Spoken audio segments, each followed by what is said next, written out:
The Greater Golden Horseshoe is the economic engine of our province, and transit and transportation are key components in keeping that engine humming. The three guests joining us right now know all about these issues all too well. And with that, we welcome three Greater Golden Horseshoe mayors in alphabetical order. Fred Eisenberger, he's the mayor of Hamilton. Linda Jeffrey is the mayor of Brampton. And Barry Verbanovich is the mayor of Kitchener. And we welcome our three your worships to our program here tonight at TVO. Let's just put this up for starters here. Sheldon, if you would, this graphic. The average commute, this is the average commute for Ontarians, is 53 minutes. Ontarians living in and around Toronto have the longest commute times in the province. That's about an hour a day. This according to the Canadian Index of Well-Being. And you are all obviously focused right now on trying to deal with this, and no doubt hearing from constituents about how to do something about it. So let's just start by asking the three of you about your transit plans. And since we know that Hamilton is the center of the universe, we want to start with Mayor Eisenberger. The light rapid transit that you guys are planning there. Right. Give us a capsule commentary of what you're trying to do. Well, we're trying to get out of get out ahead of a congestion issue. So Hamilton doesn't, at this moment in time, have a congestion issue in Hamilton, although we struggle with the congestion between Toronto and Hamilton. So we're trying to get out ahead of that, and then we're trying to do what Kitchener-Waterloo is doing very creatively, is look for the economic uplift that comes with a light rail transit system. So we want to move more people more quickly, absolutely, but we want that key investment so we can actually generate more revenue on existing infrastructure in and around a light rail corridor. That's really the big win for the city of Hamilton, and I think that's essentially what Kitchener-Waterloo is doing. The broader issue in terms of how you connect to Toronto, that's a whole other game, and I think that's a key issue that we have to focus in on as well. Hold off on that. We'll get to that. Mayor Jeffrey, what have you got planned in Brampton in terms of light rail? Well, we haven't been at the table for quite some time, and we're going to be at the table now. And so since the election, I've had meetings with Metrolinx and with the Premier, and certainly with Minister Duguid, planning to have a meeting with Minister Del Duca to talk about go all-day, two-way go service to Brampton. We will have a conversation about light rail transit in the future, but we're getting an extra HOV lane in Brampton that'll help our 410 highway. And we have a good bus rapid transit system that the federal and the provincial and the municipal governments have all fed into over the last 10 years. We want more transit planning like that. Barry Verbanovich, what have you got up? Now you're well ahead in this process, right? We are. We're very fortunate to have under construction right now a new LRT line that runs from North Waterloo to South Central Kitchener and connects onto a bus rapid transit from there down to Cambridge. It's slated to be operational by 2017. Really built on one-third monies from the Fed, province, and our regional government.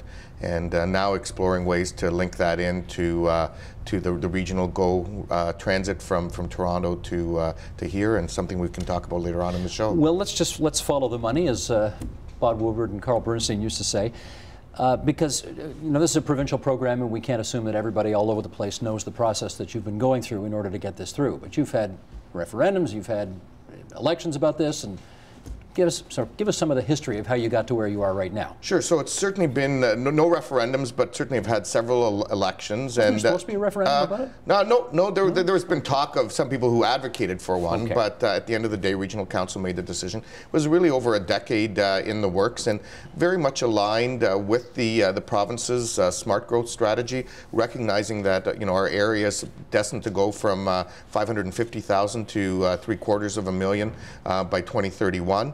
And if we're going to see that kind of growth and preserve some of our farmland, it means that we need to see growth that goes up instead of out and along that central corridor. And so the light rapid transit really became as much an economic development, a growth management tool as it is a transit tool. Your property taxpayers, how eager were they to chip in for this project? Obviously, it was, there was some contention around it over time. It basically means that from a regional property tax point of view, there's over a number of years an extra % being added on to make that happen.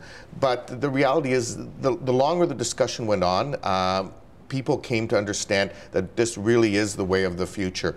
And when they saw, the debate that happened in other cities, when they came to recognize other cities that have it implemented, they realized this is something we need to do. And the millennials certainly became strong advocates for it, many of whom are employed in our local tech sector. Mayor Eisenberger, what is your sense about what Hamiltonians are prepared to chip in to have this built?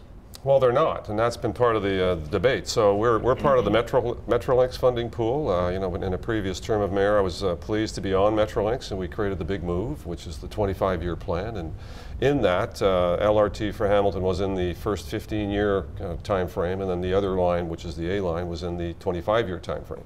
And the predicate for all of that has been pretty much that all of the projects that Metrolinx has funded have been pretty much 100% capital funded right from the very beginning. So there's an expectation now in Hamilton that we have the same kind of capital funding courtesy from the province as well. So there's a real a financial problem in the city of Hamilton. We continue to struggle with our diverse economy and continue to grow. We've had a loss of commercial industrial tax base, so the room for kind of additional dollars for transit is very limited. But we're anticipating that the province understands our problem, will help capital fund this project for the greater benefit of generating more economic activity in Hamilton. That's really where the big win is. Have you had a meeting with Premier Wynne about this? I have indeed. And did she say she's happy to pay for a new LRT for Hamilton? Well, so in the course of one day, we heard two things. Not to criticize the Premier, but the Premier says we're committed to 100% capital funding for rapid transit. In her mind, she means LRT or BRT or whatever the city of Hamilton comes up with. We're going to clarify that language, because that certainly was her commitment to me, that we've always been supportive of 100% capital funding for LRT for Hamilton. So we're going to clarify that, but at the same time... Why does that need clarifying? Well, because there's in Hamilton, they want to hear the ultimate LRT number so that we can have an order of magnitude. And I've committed to, through this past election, going back to the community and saying, okay, I understand that the community at large doesn't understand the differences between BRT, LRT. If it came to a vote today on council, it would probably lose. So let's have a reset. Let's get all the information back on the table, have a citizen engagement process that allows all that information to be disseminated, and then we make a choice at the end of the day of what's the best solution for Hamilton. What would an LRT cost? About $810 million for Hamilton for the first line, for the B line, which runs from Eastgate Square down to McMaster. Gotcha. Okay. Mayor Jeffrey, you've already mentioned that you've had conversations with your former colleagues, right? These are people you used to sit at the cabinet table with when you were a member of the Wynne and before that McGuinty governments. What's your understanding about what they're prepared to pay for and what Brampton citizens are expected to pay for? The conversation that I've had with the Premier has really just been preliminary at this point, primarily because, as I said at the beginning, Brampton wasn't at the table. My mayor and my council ultimately were arguing with the province, arguing with the federal government, arguing with our neighbors, and that really put us in a position where we weren't able to make any decision. We didn't say yes, we didn't say no, we didn't even say maybe. So I'm trying to get us back on track, so we're part of that conversation. I think our first big win will be with GO, two-way all-day GO for us, and I have to tell a story. I mean, I had the mayors of Kitchener, Waterloo, and Guelph come into my office when I was a minister, telling me about the advantage of putting that GO service line in play and the economic development advantage there would be to all of Ontario. And I thought, what a smart group of mayors that they were. They presented a very strong business case. So when I became a mayor, I wanted to be part of that plan. So I'm part of that plan, going to the Premier and the ministers to say this is good economic advantage, not only for Toronto, for Brampton, for Kitchener, for Waterloo, for Guelph, and all the jobs that are associated with it. So it's regional planning across the west side of Ontario that makes sense for the province of Ontario. And that's what I'm talking about. Ultimately, I will be talking about light rail transit, but at this point, I'm trying to get the win and trying to make sure that this issue moves forward with the new council. How are you spelling win? Both ways, W-I-N and W-Y-N-N-E. Because, you know, where you stand on this issue often depends on where you sit. And you have a different hat on right now. If you were part of a government that was trying to balance a $12.5 billion budget deficit, you might be saying to you three, we just don't have the kind of money for this that you want us to have. So when they say that to you, which is invariably what they'll say to you, what do you punch back with? They actually don't come back and punch at us at all, because what we're suggesting is that we're going to work together, and that we're going to take those scarce dollars and we're going to make them work, and we're not looking in silos, we're not looking at individual communities, we're thinking regionally, and we're thinking about what the benefits are to the province of Ontario. It's a good business case, it makes sense, and it's hard to argue with. And in fact, we had a meeting with Minister Duguid just yesterday, and the meeting was over in a half an hour because he agreed with us. So we're asking. He hasn't talked to the Minister of Finance yet. Not that's yet, why. But I feel confident that we've made such a good business case that we're pushing to have this included in the budget. This sounds lovely, but I wonder. I know mayors want to work together to get stuff done. I get that. That's the new spirit in the province. But there's another school of thought which says you guys are all in competition with each other as well. And if you get what you want, maybe he doesn't get what he wants, and maybe she doesn't get what she wants. Is it a zero-sum game? Well, that's been the reality up until now. I mean, if we think of the Metrolinx funding, that the first tranche of funding was $12 billion. You know, $12 billion, most of it went to Toronto and GTA because of need. And you know, I think we all understood at the time that you know, Union Station had to be expanded to be able to accommodate the big flow. Toronto and Union Station is where everything gravitates towards ultimately. So that requires, I think, significant attention. I think everyone that was on the Metrolinx board when we formulated the big plan move understood that. So it's, we've stepped back and said, yes, we understand that Toronto needs that investment. They need to electrify. They need to have more capacity. Now the second tranche of funding is in place, and I, as one mayor would say, having been part of that, well, we held off on that round. Now we should be, as we agreed to, the first in line for whatever comes up next, or the second, or the third, or whatever it may be. I don't think we're competing against one another. We're just advocating for our municipalities. And, I get it, but you don't mind if I stir the pot a little bit here. Sure. For example, your taxpayers in Waterloo Region have already put more than $200 million into your local transit plan, right? Mm-hmm. So now I'm hearing Mississauga wants their LRT and they want the province to pay for the whole thing. I bet you in Hamilton want the province to pay for the whole thing. Yep. Brampton, we're not sure where they're, you know. No, Brampton's prepared to put some skin in the game. They are? Okay. Yep. So I'm wondering again from you, how ticked off are you going to be if you find out that some of these other municipalities got their systems paid for 100% by the provincial government, whereas your taxpayers had to kick in? You know what, at the end of the day, I think we need to look at how do we build a province that's strong economically and that allows all of our cities to move forward in a positive way. Okay, but what does that mean, really? Well, but you know what, we're in an increasingly global world where competition is a big player, and the reality is, you know, this part of Ontario is competing, as an example, against the corridor between San Jose and San Francisco. And so very much of the ask that we're working on around two-way all-day go is built around the notion of how do we take that corridor from Toronto to Waterloo Region, compare it to San Francisco to San Jose, look at the number of jobs that exist there, look at the economic benefits, and we built a whole business case around it to justify I hear what going you're saying. forward. I hear what you're saying, but your previous council took the political risk of raising taxes on property taxpayers in order to help fund this transit plan that you're putting forward. Absolutely. Other municipalities may not be inclined to do so. Aren't you going to be upset if they don't have to make the same political risk in order to get their project funded at the end of the day? Well, you know, I think at the end of the day, Steve, this is the first phase of a two-phase of LRT, and obviously if the rules of the game change going forward, then we'll have those discussions when they happen. We're certainly just happy that both the feds and the province recognize the importance of this investment for our area going forward, and we believe in the long run it's going to more than pay back to our region and to the residents of our region from a quality of life perspective. To be fair to Kitchener-Waterloo, they started before Metrolinx was formed, and they did get money from the federal government as well, which the Metrolinx pool of funding doesn't contemplate in any way, shape, or form. So I think they actually made a very wise choice. They actually calculated what it would cost to build X amount of roads to accommodate the growth that we were going to have, and what it would cost to do a new transit system. And the new transit system came out ahead in terms of it's cheaper over the long run. So from a taxpayer's perspective, it's a good investment from that perspective on when Kitchener-Waterloo was dealing with it at the time. You know, issues haven't changed all that much. It's still a good equation. Some cities are quicker to adopt than others, and so took about 9 years, Barry, to kind of get from you know, beginning thoughts to getting something happening in the ground.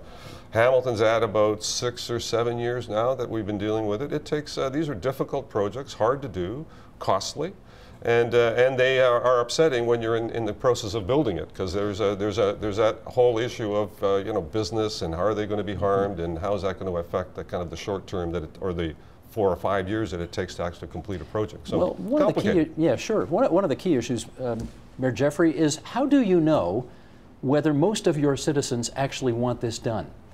And to that event, will you have to hold a referendum at some point and actually allow people a thumbs up or thumbs down vote on whether they want to have their taxes increased a certain percentage in order to fund these, what you would call necessary investments? You know, I think it takes leadership to decide that you're going to do something that often cannot be completed during your term of office. And we've just been through a referendum of sorts. It's called an election. This is an issue I did talk about during the election. I talked about the tough choices we had to make. We have some other issues in Brampton that have made the news, and certainly transit hasn't been part of it, and that's a problem. If you want to be a world-class city, and we're the 9th largest in Canada, we need to have transit that works. And right now, if you want to drive from Brampton down to Toronto, which is what I used to do, my commute was an hour and a half in the morning and an hour and a half in the evening. That's time that you can't spend with your family. Your quality of life suffers. It's not conducive to building a world-class city. So we need brave politicians and residents to come to the table to say this is important to us. So you're prepared to go to your electors and say, I need whatever it ends up being. I need $250. I need $500 a year extra bump up on top of our regular increases in property taxes in order to fund this, and I'm prepared to put my seat on the line for it? I'm prepared to have those leadership conversations with all of my council. I have 7 new people on my council now, and we're talking about how to make our city great. And great cities have good transit. They have transit that can get you through and around your city, and goods movement is hugely part of. We're near the airport. We're near Pearson, and I have a lot of logistics company that rely on being able to get their employees, their goods, their services back and forth in a timely fashion. Mayor Eisenberger, how do you move public opinion to your side in this debate when, as you know, there are many people who are watching those pennies so carefully because they just either don't want to see or can't see their property taxes rise to pay for this? Yeah, so we had an election recently. I ran on the notion that I personally support LRT based on everything that I know. I think it's the best win for the city of Hamilton in terms of economics. I mean, the economic uplift, everything that comes with it, including the investment in terms of putting it in the ground and moving more people. It's a net gain for the city of Hamilton in terms of the growth that it can bring. But community at large was at odds on the issue. As you traveled around through different parts of Hamilton, you heard confusion. Some of the candidates were actually aiding and abetting in that confusion. And so I said, look, let's just step back. Let's get an understanding of what the province is prepared to fund. And then let's have a continuing discussion over a year or so, take an extra year, and have that continuing discussion, and let a citizen engagement group go around the community, get all the evidence that's out there, share it with the broader community as much as humanly possible, get the media engaged and report, and then come back and get some recommendations from them, and then have that come back to council and make a final decision. What's your view on whether a referendum might be needed at some point in all of that? I'm not a fan of referendums. I think referendums are such a, they're a limited opportunity to provide a question that can be vague and not clear, and you really need to do a lot of leg time, a lot of information sharing ahead of time, and you almost need a year to share enough information to get people up to speed on all the issues that are surrounding a referendum. So I'm not a great fan. In a pinch, on some simple issue, maybe a casino issue, you might want to have a look at that, but on these kinds of issues, I think there's just too complex and there's too much information to share. Hamilton, of course, has been a bit of an uncomfortable forced marriage for, how long has it been now, 15 years since amalgamation, or maybe not quite? No, around there. Yeah, 14 years. 14 years. Yeah. You've got sort of more suburban areas, Dundas and Flamborough, which were never nutty about joining in with Hamilton to begin with. Do you think they're going to be happy to see their taxes go up to pay for an LRT that might go right downtown in Hamilton, which they'll never use? Steve, you have to know that the previous council supported LRT unanimously, providing they got 100% capital funding from the province. Well, so, yeah. Yes, I want this as long as somebody else pays for it? Correct, but based on the Metrolinx model, which is exactly what's happened in Toronto, it's exactly what happened in York. So I think they're looking at it and saying, well, if it can happen there, why shouldn't it happen in Hamilton? That's the Metrolinx model. We want the same courtesy. Where do you think public opinion is in your municipality on this project? You know, it's really come a long way from when we started. I mean, we've been through 2 elections now where the issue was debated, and certainly at the regional council front for regional chair this past election, it was hotly contested between the current regional chair that was in office, Ken Sealing, at the time of approving it, and someone who ran against him, basically suggesting that, you know, they may try to stop LRT if they were elected, and Ken resoundingly won again. And I think, you know, over that 4-year time period, there was a lot of education of the public. There was a lot of dialogue in the community around it. And even going door to door as a municipal councillor, or municipal mayor this time, because this was my first time running for mayor, the tone changed significantly. And while there were some people who were still vehemently opposed to it, the vast majority have come around to recognizing that this is the way to go for the long-term future of our community. And while they might not totally understand it yet and totally support it, they recognize this is one in a whole series of issues that we have to deal with as cities, and weren't making their decision for mayor, as an example, purely based on LRT. Well, let's look at that future. And again, Sheldon, let's bring up the second graphic here if we can, because the future is growing. The Greater Toronto-Hamilton area is expected to grow by 2.5 million people by the next decade and a half. And Kitchener-Waterloo, your region, Mayor Verbanovich, is expected to grow by 200,000 people over the next couple of decades. So as we try to get a better understanding of this, Mayor Jeffrey, what's Gridlock like now in Brampton, and what do you anticipate it to be if the kinds of projects you want to see get done don't get done? It's pretty painful right now. I mean, it takes hours to get down to Toronto. It takes hours to get across the city, and it's affecting the quality of life. So our council has been fighting about the route of the LRT, but we haven't been fighting whether it should come at all. But we need more than one form of transit, and we've had some really good examples of getting our bus system up in place. 10 years ago, the province and the federal government and the municipality got together and put the system forward. We have a 66% uptake by people using public transit. It's so successful, we can't keep the buses on the road. We're short of drivers, so the public is buying into using public transit. The more you provide, the more they use. And in a high-growth community like Peel, this is something that benefits not only Brampton, but certainly Mississauga. You haven't got gridlock like in Toronto right now, but with another 100,000 people moving into the area, who knows, over the next decade and a half, what's it looking like? Yeah, so gridlock, and you know, clearly, you know, we're at the edge right now. You know, it's not critical. We're not suffering the same you know, indignities that Toronto drivers are having to suffer, but it's not too far away. And with 100,000 people, we'll be there, and we have an opportunity to get out ahead of it. So, again, I go back to the equation between you can do more roads or you can do more transit. Roads are more expensive, so transit makes sense from that perspective, and it's also better for the environment. You have an electrified system, you're not spewing gas all over the place, and you're freeing up capacity on roads if you do the transit system. 20 years down the road, when KW has another 200,000 people living there, what public transit projects do you imagine will be in place to handle the added population? Well, I think there'll be a couple in place. I mean, first of all, the LRT will be in place from Kitchener to Waterloo. I think by that point, the second half of the line going down into Cambridge will be in place. And more importantly, we'll see two-way all-day go, which the province is committed to within a 10-year time frame. Think that's going to happen? Well, they've said it is, and yes, it is. And for, I believe it. absolutely, I believe. I believe it, and you know, the next phase of it should happen in 2016 with an additional 2 lines. Our interest obviously is in getting some of those lines coming from Toronto to Kitchener, because we actually have a net inflow into Waterloo region with all of our tech jobs and so on happening right now, as opposed to people commuting to Toronto. But from a quality of life point of view for all those people coming in both directions, getting them off the highways and allowing those goods to move on the highways instead of people, and putting the people on public transit is the way to go in the long run. 20 seconds to each of you as we conclude here. The provincial budget probably coming out in 2 or 3 months or something like that. I'd like to know what each of you would like to see related to what we've been talking about today in that document. Linda Jeffrey. Two-way all-day go service between Toronto and Kitchener-Waterloo, Guelph, And we think that that's an achievable target, and we've asked one minister, and I've asked the Premier for it, and I'm hoping those words are in the budget this time.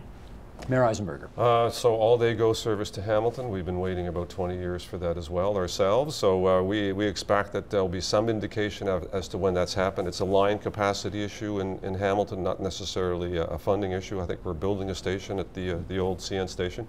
And then a strong indication of when LRT funding will flow. I think we've been promised actually that they're going to define that in the next 2 or 3 months. So we're anticipating clarity on that issue. And whether it's good news or bad news, I think it's important to have clarity.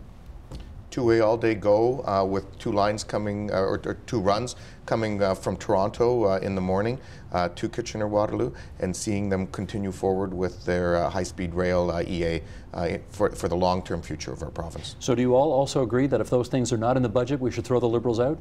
We're going to keep talking to them. Yeah, we'll keep dialogue. Nervous laughter from 3 your worships.